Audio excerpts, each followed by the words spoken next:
But there's an old motto, I think, for the 4th Tank Regiment, which is mud, blood and green fields beyond. Actually say, look, there are green fields and we can show you where they are, what we're actually good at, and also the government can arrange for more investment. It's not a politician, it's called confidence. Now, you've gone on about this before and you're absolutely right.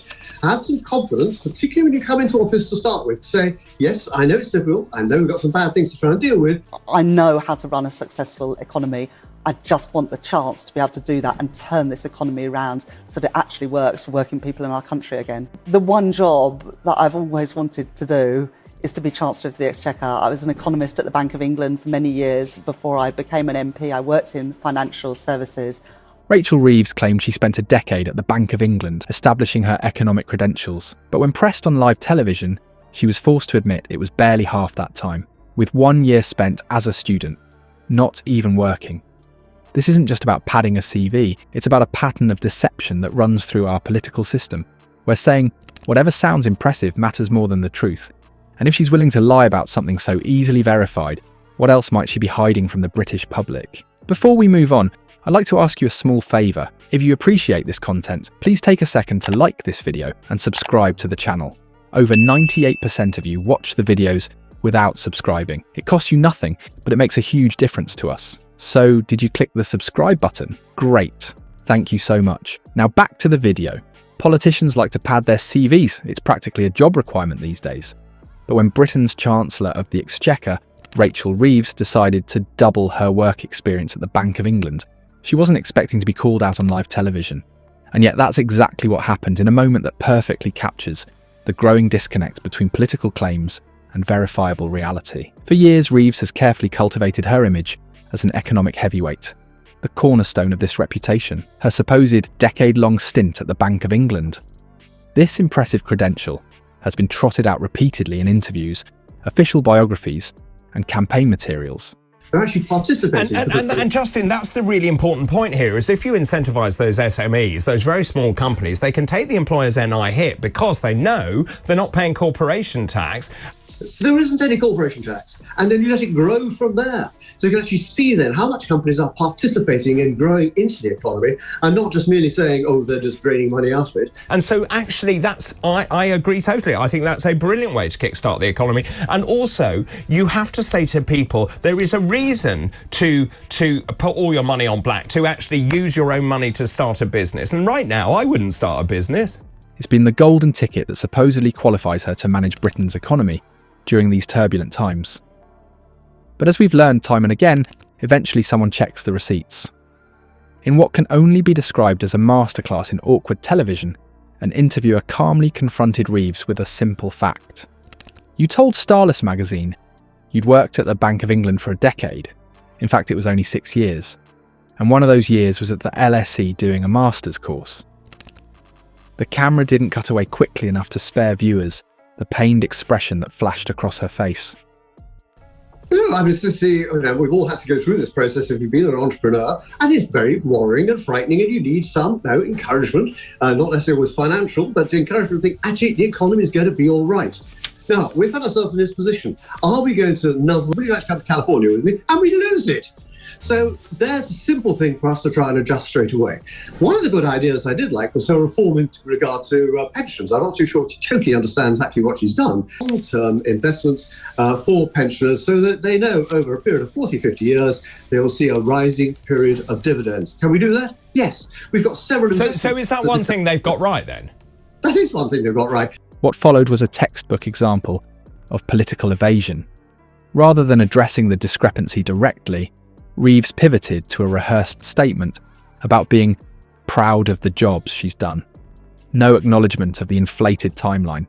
No explanation for the mathematical impossibility of her claim. Just a hasty retreat into vague platitudes about public service, as if pride in one's career justifies misrepresenting it. This non-answer speaks volumes. By refusing to acknowledge the interviewer's point, Reeves inadvertently confirmed it.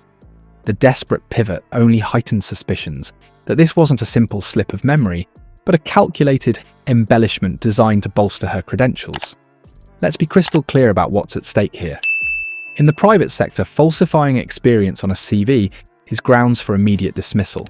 companies regularly terminate employees who are found to have lied about their qualifications, regardless of their performance. The reasoning is simple. If someone is willing to lie about their background, how can they be trusted with other responsibilities? Yet in politics, we seem to operate with a different standard. The fact that Reeves continues in her role as Chancellor, despite this revelation, speaks to a troubling acceptance of dishonesty as just another day in Westminster. It's a symptom of a political culture where embellishment is expected and accuracy is optional. What's particularly striking about this case is the scale of the exaggeration. We're not talking about rounding up from 9 years to 10 or counting an internship as full employment. Reeves claimed a decade of experience when she had, at most, 5 years of actual work at the Bank of England. That's not a rounding error. It's a 100% inflation of her experience. This incident fits into a broader pattern we've seen across the political landscape. Politicians regularly inflate their pre-politics careers, knowing that most voters won't check and most journalists won't dig. It's credential inflation on a grand scale, designed to create an impression of expertise that simply isn't there, and it raises uncomfortable questions. If Reeves is willing to double her banking experience, what other aspects of her background might be similarly embellished? Has she inflated her responsibilities during those 5 years as well? Did she hold more senior positions than she actually did? The seeds of doubt, once planted, tend to grow. The most damning aspect of this scandal isn't just the personal dishonesty, it's what it tells us about her approach to governance. This is, after all, the woman responsible for Britain's economic forecasts. If she's willing to double her experience on paper, what might that tell us about her economic projections? Are we meant to believe that someone who can't accurately report their own work history will somehow produce honest budget figures? Reeves has positioned herself as the steady hand on Britain's economic tiller, but this incident reveals something important about her character, a willingness to bend the truth when it suits her narrative. And in economic matters where confidence and credibility are everything, that character flaw could have serious consequences for the country. What we're witnessing with Reeves isn't merely one politician's blunder, it's a symptom of a political culture where appearance trumps reality.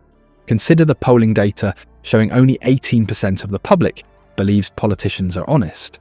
Is it any wonder when embellishment of credentials has become almost expected? This matters far beyond a simple CV discrepancy. As political analysts have noted, when leaders are perceived as dishonest, their ability to effectively implement policies crumbles. The public grows skeptical of every claim, every promise, every projection, creating a dangerous cycle of distrust. Without trust, the very foundation of democracy is at risk, as one commentator aptly put it. And that's precisely what's happening. When politicians manipulate their backgrounds with such ease, how can we possibly believe their promises about economic growth or inflation targets? The next time you hear impressive credentials being touted from Westminster, remember this incident and ask yourself what might be hiding behind the carefully polished facade. Because in politics today, what sounds impressive rarely stands up to proper scrutiny.